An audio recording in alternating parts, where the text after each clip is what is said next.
যদি বাঁচতে চান পরের চিন্তা করবেন না। ওই দল, ওই মত, ওই ব্যক্তি, ওই হুজুর অমুক খারাপ তমুক খারাপ, এই চিন্তা ব্রেনে আনবেন না। এগুলো আমরা করব, আমরা আপনাদের দিয়ে করাই আমাদের দল ভারী করার জন্য। আপনার চিন্তা হবে আপনার কবর। কথা কি বুঝতে পেরেছেন? খুব ভালো করে বুঝুন। আমার জীবনে আল্লাহ তাআলা অনেক নিয়ামত দিয়েছেন, অনেক। এই নিয়ামতের কোনো শুকরিয়া করতে পারিনি। এমনকি আল্লাহর যে ফরজ নামাজ, এটাও মন দিয়ে পড়তে পারি না।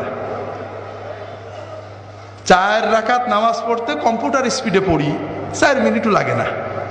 এর ভিতরেও 4000 কথা মনে হয়। আল্লাহ যদি কিয়ামতের দিন বলেন যে তোমার এত নিয়ামত দিছিলাম, 5 মিনিট আমার দিক মন দিয়ে নামাজটা পড়তে পারলে না, আমি তোমার নামাজ কবুল করলাম না, তুমি দোজখে যাও, আমার কিছু বলার থাকবে? এমন কোন আমল কি আমাদের আছে যে বলতে পারবো আল্লাহ তুমি এটা নিতেই হবে?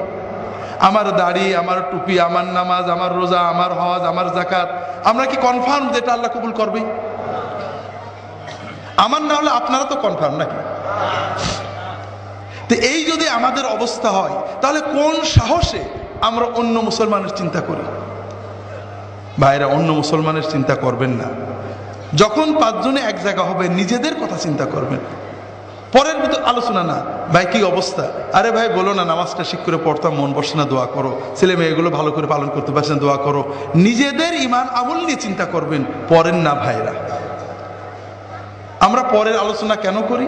কারণ কবরে গেলে সর্বপ্রথম মুনকার নাকির আমাদের প্রশ্ন করবে যে তোর প্রতিবেশী জামাত ইসলামের দাড়ি ছোট ছিল কা, তোর পড়শি তবলিগের লোকজন কেন বাইরে গেছিল, তোর প্রতিবেশী অমুক পিসেব কেন খারাপ ছিল, ঠিক না? এই প্রশ্ন করবে। হাজরিন, নিজের কবরের চিন্তা করেন, নিজের হাসরের চিন্তা করেন।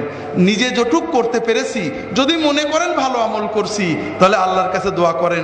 যদি দেখেন গুনাহ হয়ে গেছে, আল্লাহর কাছে দোয়া করেন, আল্লাহ আমার সামান্য আমল কবুল করো, গুনাহগুলো মাফ করো। আর তোমার নবীর উম্মত যত আছে, অমুক ভাই তমুক ভাই তমুক ভাই ভুলের ভিতরে আছে, আল্লাহ তাদেরকে হেদায়েত করে ভালো পথ দাও, তাদেরকেও মাফ করো।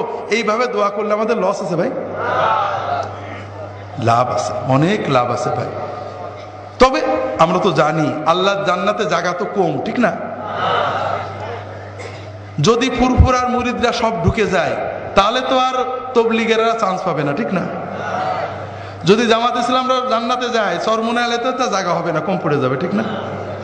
হাজরিন, আল্লাহর জান্নাত অনেক বড়।